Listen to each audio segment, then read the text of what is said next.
Good afternoon, and thank you all for joining us today. We're here to give you an urgent update on the COVID-19 crisis sweeping the entire state of Oregon.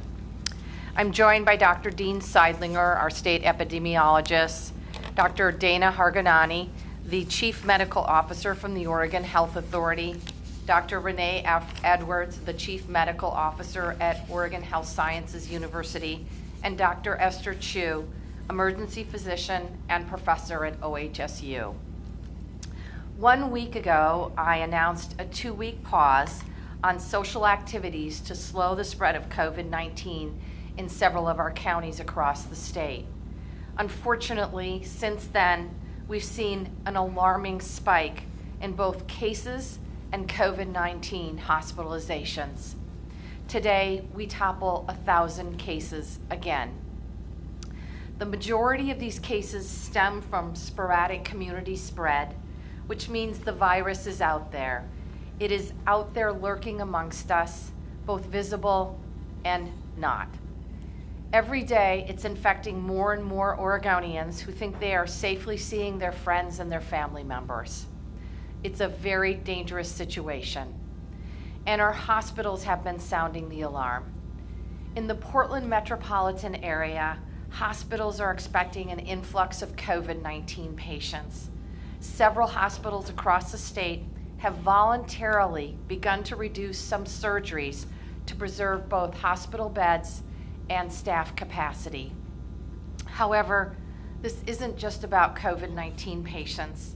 The next time you need medical care, the last thing you want to hear is that the ambulance has no place to go. Certainly not happening just in Oregon. The dreaded winter surge is here. Infection records are being set in states across the entire country. This means we cannot look to other states to share their staffing and hospital beds because they too are experiencing the surge. Whether we like it or not, we're about to face what might be the roughest days of the pandemic. If we want to give Oregonians a fighting chance, we must take further measures to flatten the curve now. That's why I'm announcing a 2-week freeze for the entire state beginning Wednesday, November 18th. The 2-week freeze includes limiting restaurants to takeout only, limiting retail, grocery stores, and pharmacies to 75% capacity, and strongly encouraging curbside pickup, closing gyms and fitness organizations, as well as venues that host either indoor or outdoor events, limiting churches and other faith-based venues to a maximum of 25 people indoors or 50 outdoors, and requiring remote work, if at all possible, for all businesses across the entire state. I'm also asking Oregonians to wear a mask at all times, except when eating and drinking, whether you are indoors or outdoors. The evidence is very, very clear that masks save lives. This is in addition to the travel advisory I issued this morning alongside California Governor Gavin Newsom and Washington Governor Jay Inslee. We recommend that those who have traveled out of state self-quarantine for 14 days upon return. One more key item for the 2-week freeze. It's about social get-togethers, which are limited to 2 households or a maximum of 6 people. I know there's a lot of confusion on what this means, so let me be very, very clear. This means you should only socialize with 1 other household. For those of you who live alone, choose up to 5 people total to socialize with for the next 2 weeks, and that's it.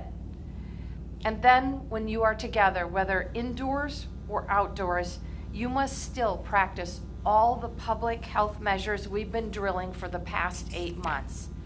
Physically distance, wear a mask, and wash your hands. Unfortunately, Thanksgiving is going to fall within this 2-week freeze time frame. So let me give you an example about what an in-person holiday should look like under these guidelines. Dan, myself, and our new puppy, Jory, will invite over one other household. For us, that's Dan's daughter and her fiance. There, we'll have them come for dinner. Ideally, we'll eat outside, but obviously if our beautiful Oregon weather delivers its typical November weather, it's likely to be raining, so we may choose to eat inside. We will all physically distance and wear our masks, except when eating and drinking. Hopefully we'll be able to Zoom with my mom and sisters and brothers and Dan's mom and his family members too. I know it doesn't look like the Thanksgiving holiday we've all been planning for weeks. And I know it's really, really hard, but unfortunately it's a necessity right now. The freeze is for 2 weeks statewide, starting on Wednesday, November 18th through Wednesday, December 2nd. Businesses should start to be in compliance by this coming Wednesday. And individuals should start to be in compliance right now. After the 2 weeks, we will assess the progress we've made and what measures may still be necessary. Given the data and modeling we're seeing, my public health experts tell me that some counties will need longer to flatten the curve and slow the transmission of the virus.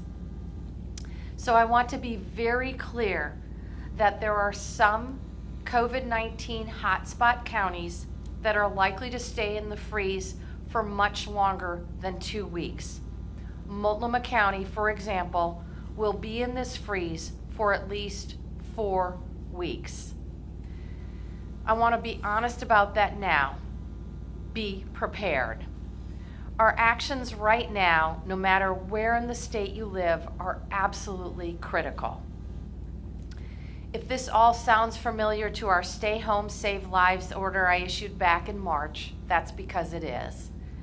The cycle of this virus is such that we are seeing case rates topping 1,000 per day now. And that means our hospitals are headed for some very dark days ahead.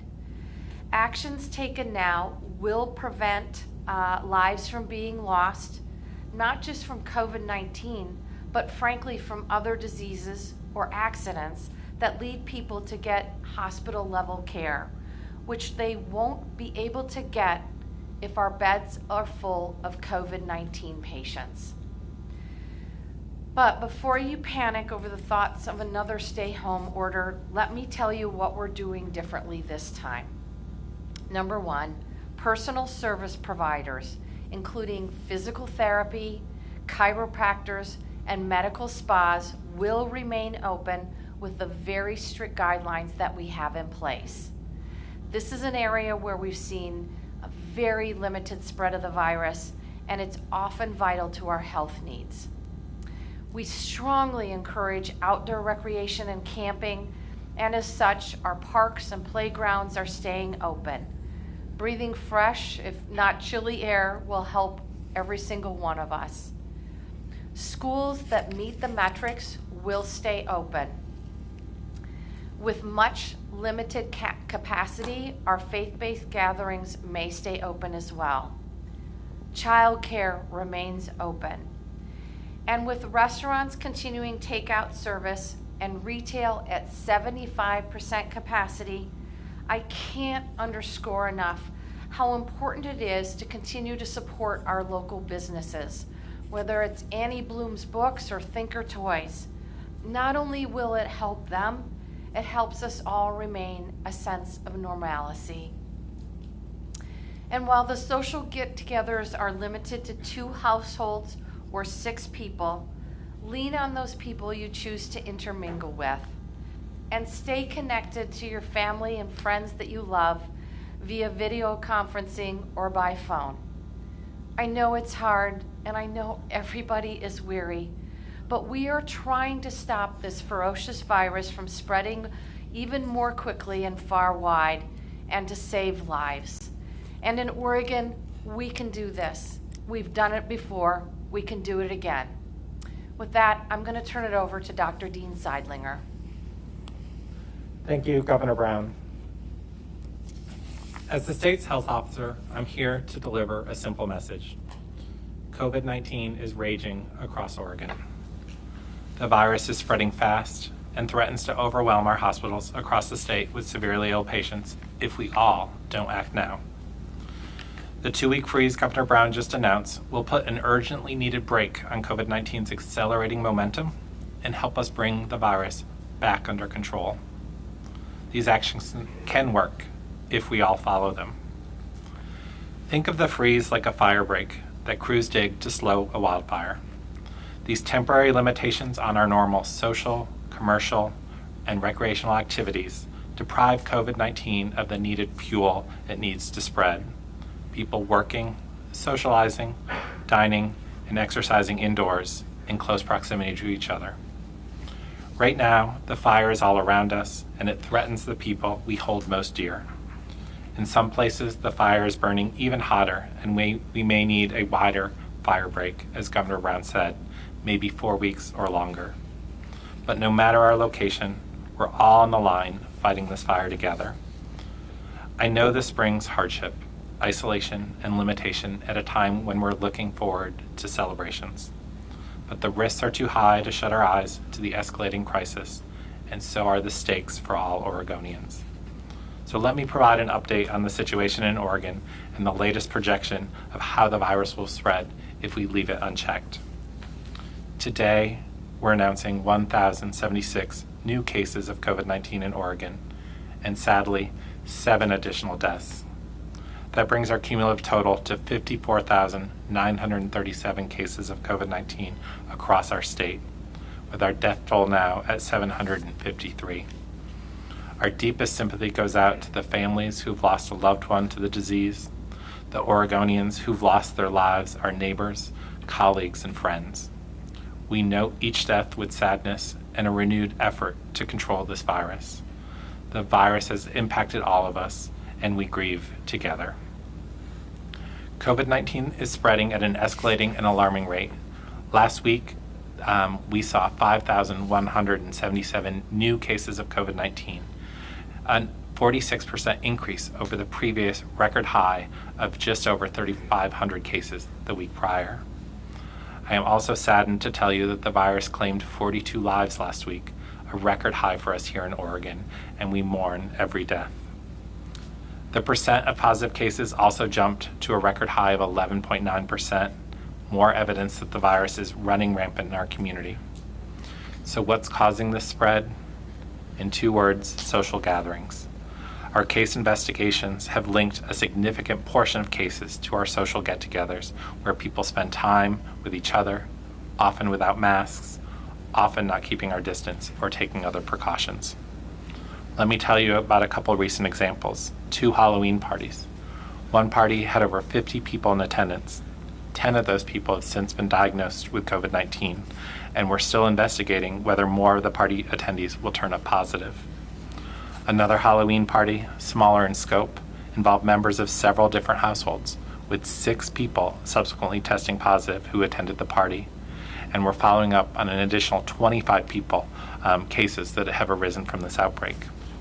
So 2 social gatherings, one large, the other small, but the result of each was the same. A new round of infections in people's families and spread to other people, including their workplaces, once they've left the party. These skyrocketing cases are even compromising our ability to conduct case investigations and contact tracing on the same level we were just a month ago. On a temporary basis, we've notified counties they can prioritize high-risk contacts and scale back the extent of the interviews and length of time they monitor people who've been exposed in response to the surge. If someone tells you you've been exposed, if you're waiting for the results of a test, or if you test positive, stay home so that you don't risk infecting others. Don't wait for a call from public health. Our public health system in Oregon is strong, but it can't keep up with the huge increase in cases. It's not a failure of our public health workers. Public health investigation, contact tracing, isolation, and quarantine are only some of the tools that we have to use. These tools do not work as well when cases increase dramatically. They can't stop a virus, when there are large numbers of people who don't have symptoms and never come to our attention. And when people continue to get together in large groups with many people outside their households, that fuels the spread. That is why we use different tools to respond to COVID-19 in different situations, and Governor Brown's announcement today gives us heavier and sharper tools to continue the fight. And while it's true many people recover quickly, others sadly do not, and some will suffer with the symptoms of COVID-19 for weeks, if not months. Many people will wind up in the hospital. This in turn can overwhelm our healthcare system. Today, the situation facing Oregon hospitals is looking increasingly grim, and COVID-19 hospitalizations have increased nearly 50% in the past week and over 100% in the last month, with Portland metro area hospitals especially facing a constraint. As Governor Brown said, they began to take steps to limit elective procedures to try and spare capacity. As of 3:30 yesterday afternoon, there were only 15 staffed ICU beds available to accept new patients in the metro region, the lowest level we've seen in response to this pandemic. Other regions are facing similar urgency, even if their capacities are not as high. And we expect that will change in the coming weeks with increased cases. Because hospitalizations are a lagging indicator. Today's hospitalizations reflect the cases from 1 to 2 weeks ago, when our case counts were significantly lower. So if cases continue to rise, we will continue to see a rise in people needing to be hospitalized. Between September and October, the rate of COVID-19 transmission in Oregon was less than 1, meaning each person who was infected gave it on average to less than one other person. But the situation has changed. Cases spiked at the national level, and many Oregonians were displaced by wildfires, and more people started gathering indoors as the weather changed. Now we estimate our infection rate is closer to 1.5, meaning that for each person infected, they infect more than one other person, thus allowing cases to surge as they are. At our present rate, we expect we would see over 1,500 new confirmed cases per day within the next month. New cases would have terrible consequences. More would go to the hospital, and more may even die. And these numbers are likely conservative, as they're based on numbers that were pulled a week ago in our model. But we can keep that forecast from becoming a reality. The model tells us we can bend the curve back down to where we were in mid-October, where the virus spreads to less than one person. And by mid-December, if we take all those precautions, we will be in a much better place. Across Oregon, COVID is our common enemy. In communities across the state, it's stolen lives and livelihoods. It's closed businesses, schools, houses of worship. It's fragmented families and separated friends. It's disrupted every part of our lives, and it's even disrupted our peace of mind. We've fought COVID-19 early. We've had lower case rates and death rates than most other states. And maybe we thought the fight was over, but it's not. This is likely the most dangerous time here in Oregon. We have never faced the possibility that our hospitals could be overwhelmed across the state and that people might not be able to access high quality care that we all deserve. That's the grim prospect we're facing today. I know we're all tired. We all want life to go back to normal, but we can't give in. We can't pretend that COVID-19 is going away on its own. We can't surrender the hopeless belief that we're helpless to stop it. We've beaten it back before, and we will do it again if we work together. Adhere to the freeze and stay true to the basics of COVID-19 precautions. Keep your distance, wear your face covering, avoid groups, and wash your hands. And this time, there's growing hope to help us hold out longer. We have new treatments that are increasing survival rates. The first vaccine has showed efficacy, meaning that it works, and it could be available for those at highest risk by the end of the year. But we have to keep our guard up until safe and effective vaccines are widely distributed and enough Oregonians are protected, so we don't have to continue to impose stringent physical distancing measures again. So let me turn it back over to Governor Brown. Thank you. Dr. Edwards. Good afternoon, everyone. I'm Dr. Renee Edwards, and I'm the Chief Medical Officer for OHSU Health. Thank you for the privilege of being with you again today. Governor Brown has laid out a difficult to hear but necessary stay-at-home order for Oregonians today. OHSU strongly supports taking these actions to protect the health and safety of Oregonians. especially the patients who need the specialized care only available through our hospitals and intensive care units. Both Governor Brown and Dr. Seidlinger have laid out the record-setting number of cases that we saw yesterday and again today. And we know that slightly less than 20% of these Oregonians diagnosed today with COVID-19 will become ill enough to require hospitalization in the next 2 to 3 weeks.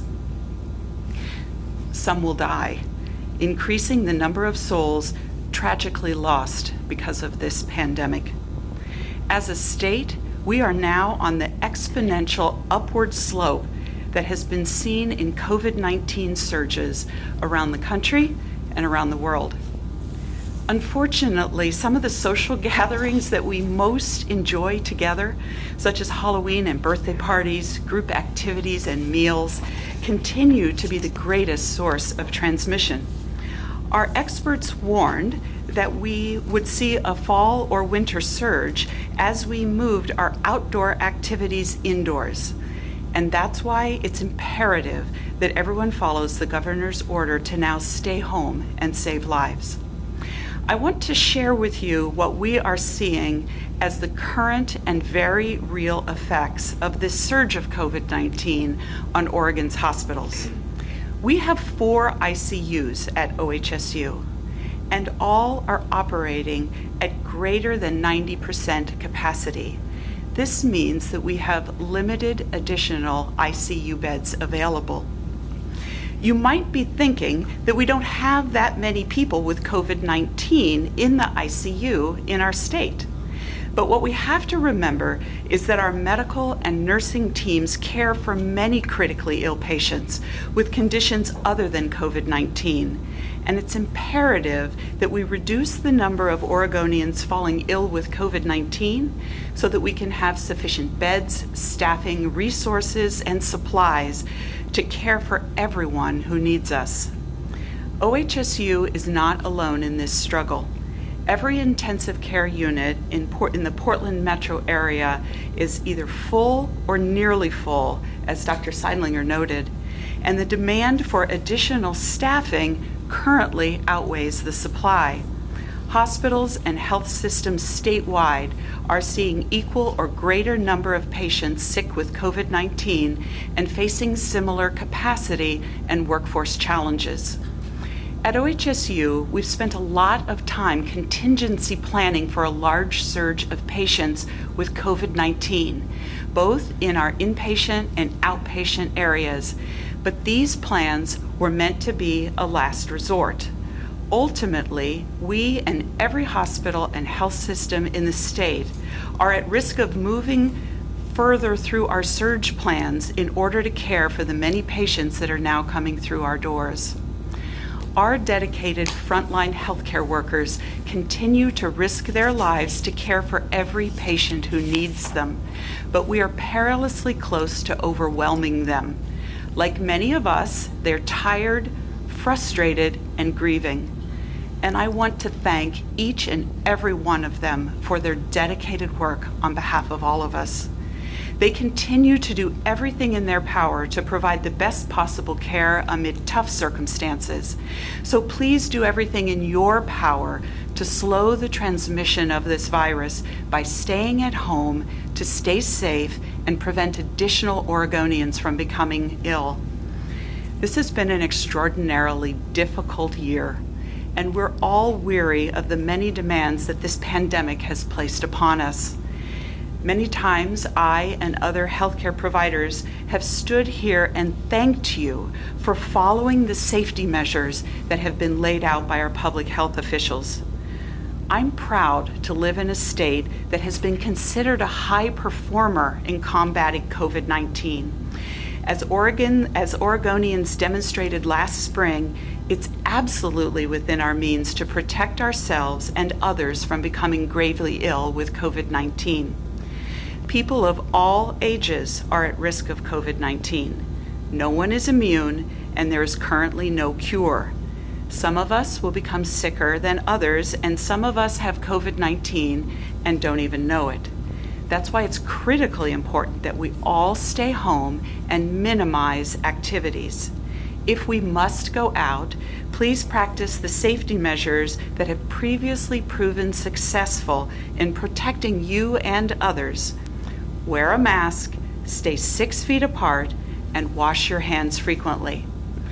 The pandemic has taught us that the safety and resilience of our community is reliant on the individual choices of its members. We all have an immense impact on one another, and together we can flatten the curve again. Thank you for doing your part and allowing me to speak with you again today, and I am going to turn my spot over to Dr. Esther Chu.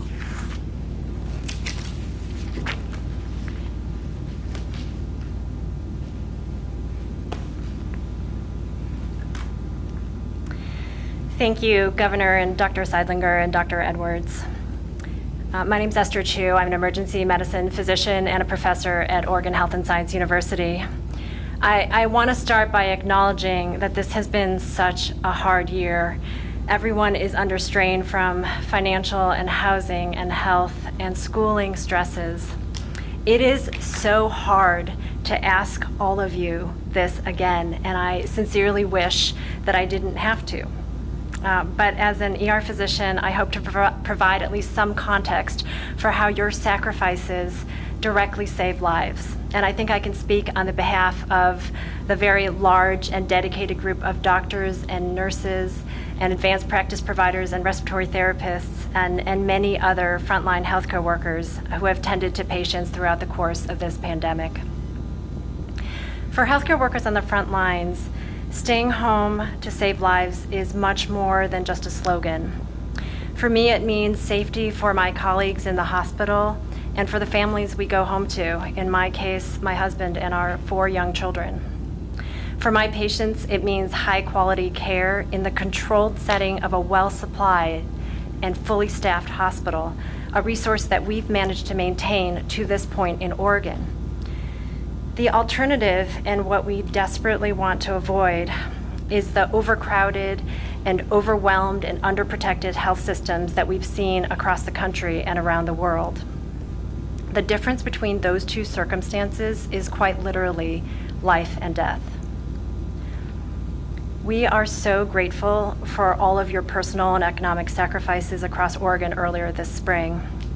I want to be really clear that your economic prosperity is a critical part of your health. They are part of our concern and our calculus as well.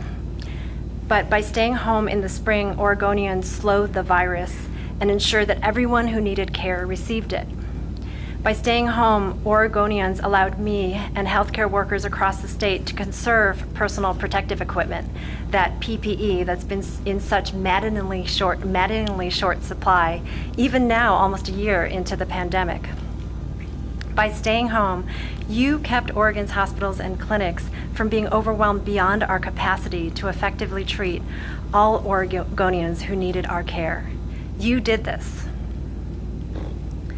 Healthcare workers are so appreciative, and we care deeply about the welfare of our patients and our communities. It's true that we're learning more about how to treat the disease. We're having a lot of successes.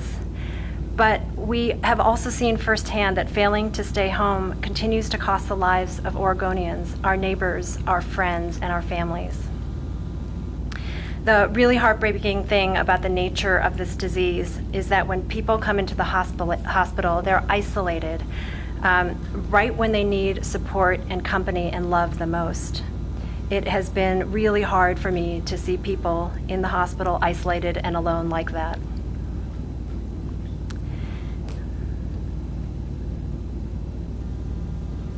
I'm sorry. Many of you cheered and rang bells and put up signs calling us heroes. And we're so grateful for that. Right now, we're asking you to be our heroes and to listen to our call for help again. We have the opportunity now to save hundreds or thousands of Oregon families from any more of these painful last goodbyes. The way that we will get through the winter safe and healthy and strong is by pulling together and going all in against this virus, right now. Now is the time to double down on the only truly effective measures to stop this virus. Wear a mask, keep your physical distance, wash your hands, and for the next 2 weeks, please stay home. Stay home and save my life and the lives of our families, neighbors, friends, and essential workers across the state. Thank you. Thank you, Dr. Chu. And I think next up, we're going to welcome, no, okay. Dr. Harganani, are you coming up? Different questions. Okay, great, okay, all right. With that, we're ready for questions. For the reporters on the line, thank you for bearing with us through the technical difficulties. The conference line is working now, so please press 0 to ask a question, and we'll also take the questions you've sent in writing as well. But we'll start first with Erin Ross from OPB. Go ahead, Erin. Hi. So we've had experts saying for several months to expect a fall wave, and that we did know this was coming. Why did we wait until hospital capacity was strained to enact new measures? Thank you, Erin, for the question. I have been telling and pleading with Oregonians for the last several weeks to substantially restrict, in particular, their informal social gatherings, their house parties. As you recall, over a week ago, I also issued a 2-week pause. What is really, really clear is that cases are rising exponentially, and we need to take immediate action now. From my perspective, this is a collective call for sacrifice. I know that Oregonians have been making tremendous sacrifices over the last 9 months, but we are going to need to sacrifice further in order to preserve adequate hospital beds and preserve the capacity of our nurses and our doctors and our CNAs and our physicians' assistants' ability to not only care for COVID-19 patients, but to care for other patients with medical needs as well. I understand all of those things that you have done, but I'm curious as to what the reasoning was for holding off. I'm sure that there were a lot of discussions going on about when the best time was to do a lockdown or something, or weighing economic costs. What were you considering at the time? What are the reasons? Dr. Seidlinger. Thank you, Governor Brown, and thank you for the question. I think a lot goes into the decisions about the actions we're taking. The effects of COVID-19 are huge on our physical health, on our mental health, with Oregonians in the hospital and dying. But we know the actions we're taking today have tremendous impacts on our mental health, the isolation we see in some of our long-term care facility residents who have not seen family or loved ones in months, and on the economy. And that economic impact has real impacts on our health. So we've been asking people to do some fairly simple things, wearing a mask and keeping your distance. We've asked them to make sacrifices, like limiting the amount of people they see, their family and friends. And with doing that, we've been able to overall keep the numbers down, but they have continued to rise this fall. So the timing of these interventions aren't perfect. If we had stayed locked down in our stay home, save lives orders, and people actually stayed home, we wouldn't see the spread of disease in our community. But people can't tolerate that level of isolation for very long. And people needed to come back out and need to have some level of return to socialization, return to being outside and getting exercise, and return to other things that we did before this pandemic came. So these conversations have happened since this virus was first identified and haven't just been happening in the uptick to the fall. And these actions aren't taken lightly, and that's why they were stepwise, with that initial pause being announced last week and now some escalating actions being taken. We hope that these actions, with the adherence from Oregonians, will bend this curve over the next few weeks, and that we can return some of these activities back, because we know they have tremendous impacts. Dr. Edwards? I also want to emphasize the exponential rise of this virus. Once it begins taking off in a community, it increases rapidly. I've mentioned to Oregonians before that many of the chief medical officers, CEOs, and COOs of our hospitals and healthcare systems across the state have been meeting on a regular basis, discussing our hospitalization trends and the number of patients we see becoming ill with COVID-19. As recently as the beginning of last week, we were starting to cautiously pay attention, but we were still definitely managing within our normal hospital bed capacities and typical numbers that we see. And just in the last week, the number of COVID-19 patients that we are both hearing from through our clinics, through our call lines, seeing in our emergency rooms and requiring hospitalizations has shot up significantly. So as mentioned, the need for some of the distancing, wearing masks, hand washing has been present all along, but as this has taken off just in the last 10 days, it's really created an exponential rise that we've seen happen in other areas of the country and the world. Thank you, Erin. Our next question is a written question from Lisa Balick of COIN. Lisa asks, why not include personal services, which are often close up for contact? What's next if the numbers don't improve, and what are college students supposed to do about coming home and possibly spreading the virus? Okay, holy smokes, that was a lot of questions. I'll start with personal services and hope I can get some help from my colleagues here. In terms of personal services, there are a couple of reasons why we chose to separate those out this time around. And the reason being is, frankly, we're just not seeing extensive COVID spread amongst these businesses.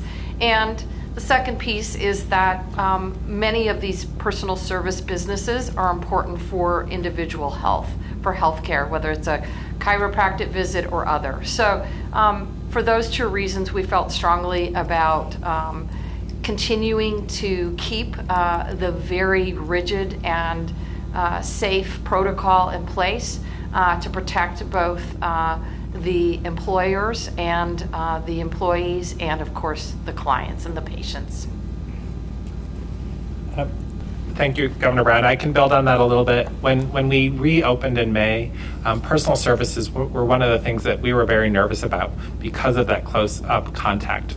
But what our safe reopening guidelines have shown us is that using masks, limiting the number of people in a business can really prevent the spread. And that's not just been demonstrated in our cases here in Oregon, but across other states. You asked about next actions that could be taken, and some of those were alluded to here, that some of the counties that are entering into these restrictive actions will likely stay in for longer than 2 weeks, some even longer than 4 weeks, but we'll continue to look at the data and adjust it as needed. As we come out of this freeze, we will have some refined guidance about reducing risk in all of these settings. And lastly, you asked about college students returning home. This is an area where there's a tremendous need for personal responsibility as these students return home. We've seen spread on college campuses, whether it's from social gatherings or people who are just coming to campus who've tested positive. So it's important for students before they return home, they should try and limit their activities as much as possible. Try not to socialize as much, especially if they're returning home to someone who's older or has underlying conditions. This will limit the chance that they may pick up COVID before they come home and spread it to their family. When they come home, keeping their distance, wearing their mask as much as possible when they're in the house and around others is also really important. Because we don't want to take a virus from one part of our state and spread it to communities in other parts of our state or other states.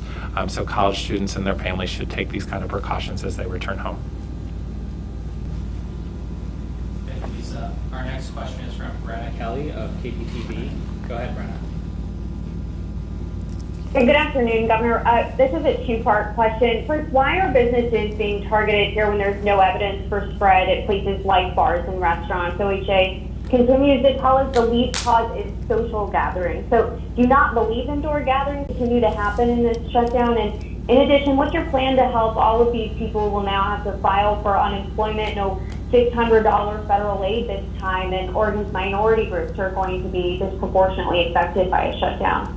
We're certainly aware that COVID-19, along with our wildfire emergencies, have disproportionately impacted our historically underserved communities. I think what is most important at this point in our nation's history is, frankly, that Congress step up, that Democrats and Republicans put aside their political differences and deliver on a coronavirus relief package. I spoke to that last week. I think it's critically important that Congress continue the $600 a week pandemic unemployment assistance that has run out. Senator Wyden was the champion, the author, the creator of that effort. I know that he is working with his colleagues on both sides of the aisle to encourage them to move forward, but it's time for Congress to just do it and quit talking about it. Oregonians can't wait.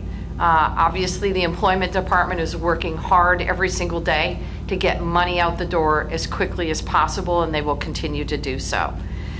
In terms of businesses, the harsh reality is that the virus is widespread throughout Oregon. I have been telling and pleading Oregonians for the last several months to severely limit your social interactions, to limit the house parties, to limit the informal social gatherings. Unfortunately, at this point in time, we have no choice.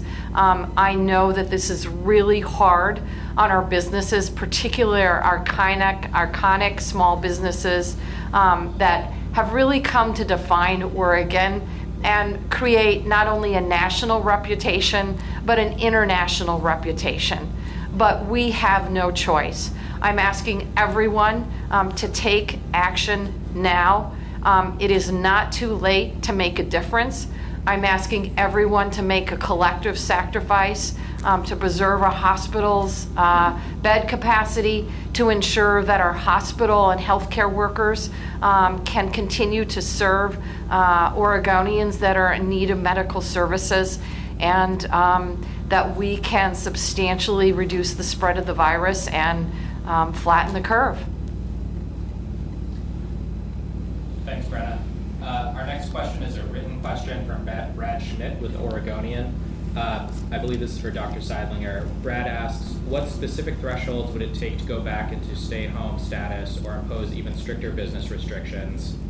And then the state previously said Oregon could reach hospital capacity by mid to late December, a projection made before the recent surge. What specifically does the state now project reaching hospital capacity? When specifically? And what is the measurement that's being used? Is it 90, 95%, or 100% of staffed beds being full?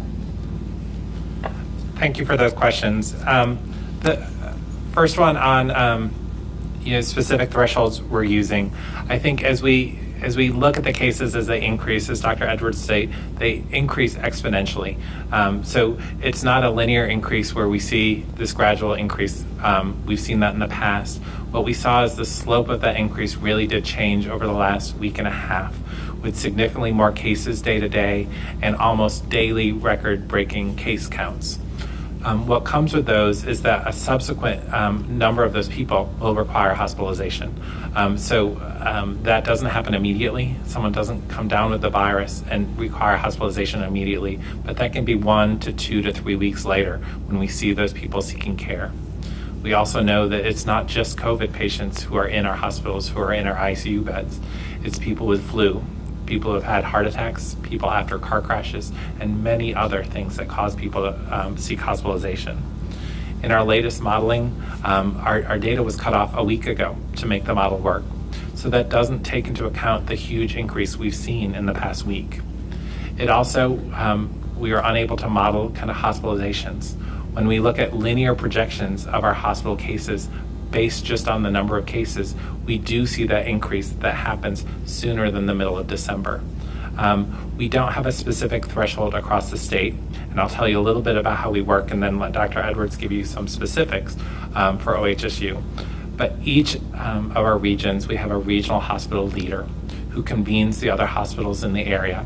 They've come up with plans on how they will try to increase capacity with canceling elective procedures and other things, how they will shift patients to get the most appropriate care within the region or out of the region if that's necessary, often to the Portland region where we have the most specialized care.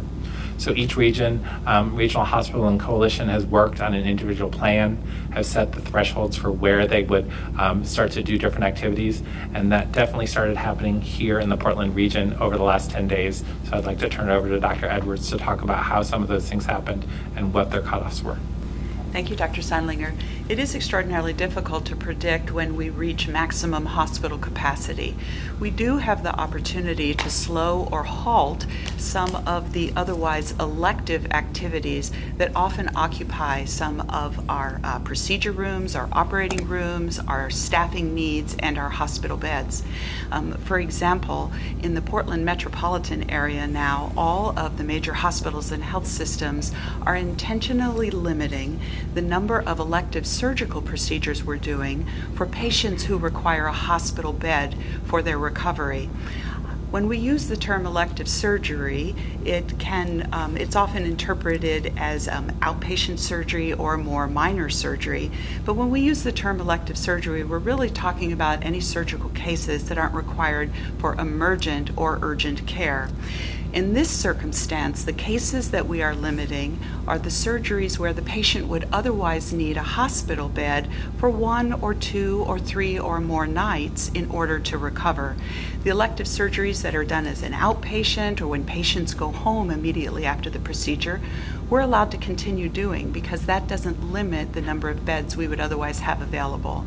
I want to say that specifically because I don't want Oregonians to have the impression that we're not able to deliver upon the care and the services that you need at this time for your health care. But we do have the opportunity to delay or postpone the surgical procedures that would otherwise require that bed capacity. That's one example of why it's difficult to predict when we might hit a maximum hospital capacity in the state, because we're actively managing some of those levers that we have in order to balance the number of patients who are being admitted to our hospitals with the patients who are being discharged and maintain a measure of capacity that's required for Oregonians' care. Thanks, Brad. Our next question is from Pat Duras with KGW. Go ahead, Pat. Yes, I had 3 questions. One, just basically technical. Wondering if you could update us on the capacity for testing. What's the statewide test capacity per day? Also, I'm wondering why implement the freeze on the 18th? Why not sooner? And then finally, on the travel advisory, why not make that mandatory? Why not require people flying into Portland, for example, to have positive tests or else require a quarantine? That's a lot. Thanks for taking it on. Thank you. In terms of why not make the travel advisory mandatory, that may be something that we are forced to do if cases continue to rise. At this point in time, we're working with our partners on the West Coast, Governor Jay Inslee of Washington and Governor of California, Gavin Newsom, to do this in such a way that the entire region is using the same metric. So that's the reason for that. In terms of starting the freeze on Wednesday, November 18th, the reason for doing that is that our businesses need some time to be prepared. They need to, obviously restaurants, for example, buy food ahead of time. The last time we went into shutdown mode, it was on very short notice, and I wanted to make sure that they had an opportunity to use up their supplies and get prepared. I'm asking all of our businesses that fall under this order to start their preparations immediately and be in full compliance by next Wednesday. In terms of individuals, I am not asking you, I am telling you to stop your social gatherings, your informal social gatherings and your house parties, and to limit your social interactions to 6 and under, not more than 1 household, and I'm asking that immediately. I will take stronger legal action as appropriate. I've already directed the superintendent of state police to begin to work with local law enforcement to legally enforce the informal social gathering orders. Oh, and Dr. Seidlinger, do you want to talk about testing Sure. capacity? Thank you for that question. We continue to see kind of more robust testing here in Oregon than we have earlier in the pandemic, with almost 35,000 new Oregonians being tested last week. That is not the absolute number of tests, as many people have multiple tests, and there are also tests that lag in their reporting time. Some of our point of care tests, where we focus on reporting the positive tests and the negative tests may result. So testing capacity is robust. We have testing available through most of our healthcare systems, with community-based testing and drive-up testing available throughout much of Oregon. Thanks, Pat. We have time for just a few more questions. We're going to go next to Sarah Klein with the Associated Press. Go ahead, Sarah. Hi, yes. I just wanted to make sure I just heard you clearly, Governor. Did you say that you are working with local law enforcement to enforce the 6-limit get-togethers? What I said was, and and very clear about that, is that I have directed our Oregon Superintendent of Police, Terry Davey, to begin working with local law enforcement. I will be issuing an executive order regarding these restrictions, and as before, as always, these are enforceable by law. And I will be asking our Oregon State Police to work collaboratively with local law enforcement to enforce the limits on social gatherings. Okay, and for that, will people be fined if they're found not listening to your orders? That's a great question. The question was whether or not people are fined. Law enforcement has the discretion to enforce these. They are Class C misdemeanors, and they can be enforced through a citation, a fine, or through an arrest. Obviously, for the last 8 months, I have been asking Oregonians to follow the letter and the spirit of the law, and we have not chosen to engage law enforcement. At this point in time, unfortunately, we have no other option. Okay, thank you. Thanks, Sarah. Our next question is from Wright Gazaway from K2. Go ahead, Wright. Governor, I've spoken to many restaurants over the past couple of weeks, and none of them want to open wide open, but they do feel like they have a controlled environment where they can enforce mask wearing and social distancing. A lot of them have said they will not survive on takeout only. What benefit does further economic stress on them do for our state? Look, this is definitely a challenging situation. I, like many other Oregonians, absolutely love going to my favorite local restaurants. It's a part of our culture. It's part of who we are as a people. Oregon was, from my perspective, the creator of the farm to table movement. So it's a really important part of the heart and soul of Oregon.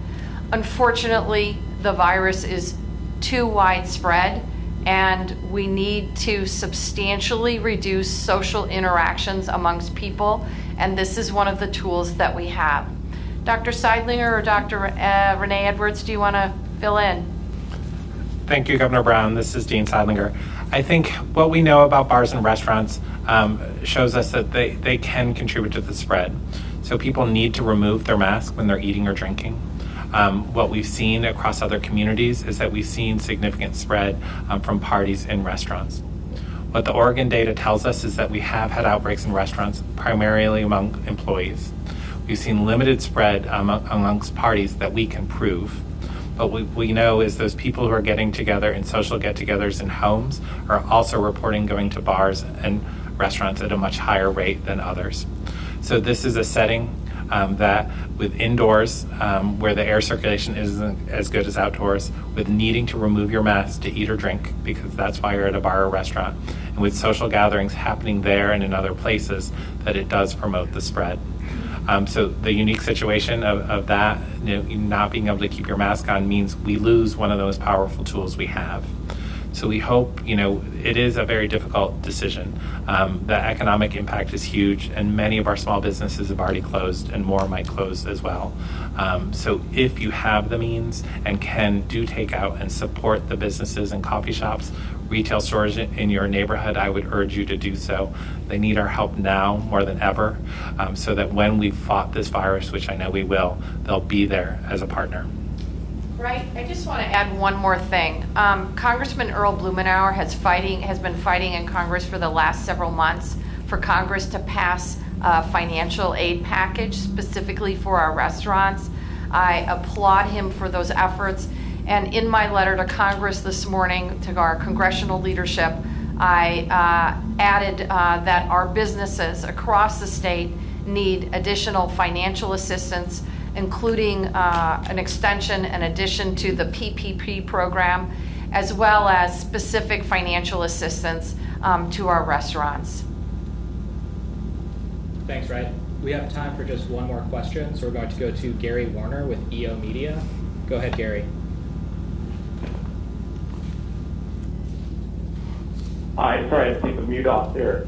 If these numbers come back, as some projections show, with a rise after Thanksgiving, will you do something more drastic and earlier to curtail what would certainly be a massive problem at Christmas time?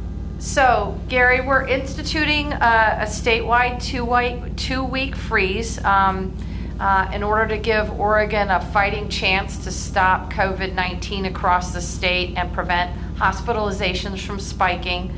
That goes from November 18th to December 2nd. I am fully expecting certain counties that are hot spots, like Multnomah County, to continue to stay in this freeze for longer than that 2-week period. But we will use all tools that we have available to continue to keep Oregonians safe. That is my top priority, is keeping Oregonians safe and keeping Oregonians alive. So we'll use all the tools that we have available.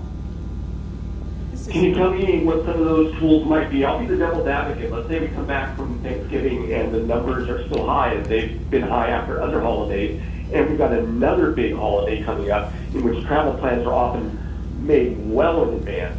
What can you do? What are some of these tools that are on the table that you're not using now that you might be able to use? Dr. Edwards. I think I can comment on a portion of that. We have to remember that with this, the virus is setting the timeline. We are reacting to the needs on behalf of Oregonians and trying to manage the exponential spread of the virus in our community. But ultimately, it is the virus that sets the timeline. This stay at home, this 2-week pause, gives us the opportunity to trim the numbers, flatten the curve, and understand what the next steps can and should be. We all have a desire and a preference to know the answer to things. We like to know exactly when something's going to happen, when a deadline is going to end, the details of how to manage a circumstance. And I think that one of the things that's particularly difficult about this virus is that we don't at any one moment have all the answers. We know that it's important to wear a mask, to physically distance, to wash our hands, and to limit social gatherings. Those are tried and true measures that we know will assist us in this moment. But as we watch what happens with flattening the curve as Oregonians stay home through these next few weeks, we'll better understand what happens and what additional measures need to happen after that time. We also need to remember that this virus takes time once it infects someone to actually understand the degree of symptoms they'll have or whether or not they'll require hospitalization. So we're always trying to manage around these 2 or 3 week leading and lagging indicators of infections, hospitalizations, and tragically deaths to help us understand what next steps will be. But the virus sets the timeline. Can I add to Dr. Edwards? Thank you very much for that, and Governor Brown. You know, the actions we're taking today don't have immediate impact. So if everyone listened to us and stayed home for the weekend, we're not going to see case counts drop on Monday. This will be weeks before we see that impact. But we need to take this action now because the consequences could be dire, especially on the needed staffed ICU capacity that those who are most seriously ill may need in the coming weeks. So we're taking all the steps we can. we will look at Thanksgiving, and we hope people heed the advice and stay small. Learn how to cook their grandmother's stuffing using Zoom rather than kind of looking over her shoulder, and take this advice because we need you to. We know what the holidays have done before, and we know Thanksgiving is extremely important to everyone, but this is not the Thanksgiving to have like last Thanksgiving. Let's celebrate this Thanksgiving with members of our household so that next year in 2021, we can look back and say, do you remember how awful Thanksgiving was in 2020? It's so good that we get together now because we did such a good job fighting the virus. So as we learn to live with this virus, it's going to look very different in the fall and winter than it did in the summer. We have less opportunities for outdoor recreation and spreading people out in the beautiful Oregon countryside. And so we're working on what does it look like for disease spread in the community, and what risk messaging will we give to people and businesses to help control the spread of that disease. How do people manage the risk? People can't stay home with the people in their household and not see anyone else. So how do we tell them how to look at their risk, how many friends they're getting together with in a week, how many activities they're doing, and how that risk adds up, and how they can safely connect with family, friends, and loved ones and not stay isolated at home. So we've been working on that through the spring, summer, and fall, and we'll refine those messages and those approaches to combating this virus in the coming weeks. And Gary, just to close, I know that Oregon can do this because we've done it before. Throughout this entire pandemic, Oregonians have made incredible sacrifices to protect themselves, their family members, and their community members, their vulnerable neighbors. We, throughout the pandemic, have had one of the lowest infection rates. So I know we can do this again. We are truly, as this virus has really taught us, we are truly all in this together. So please stay safe out there, maintain your physical distance, wear your face covering, wash your hands, stay home from work if you are sick, and get your flu shot. Take good care.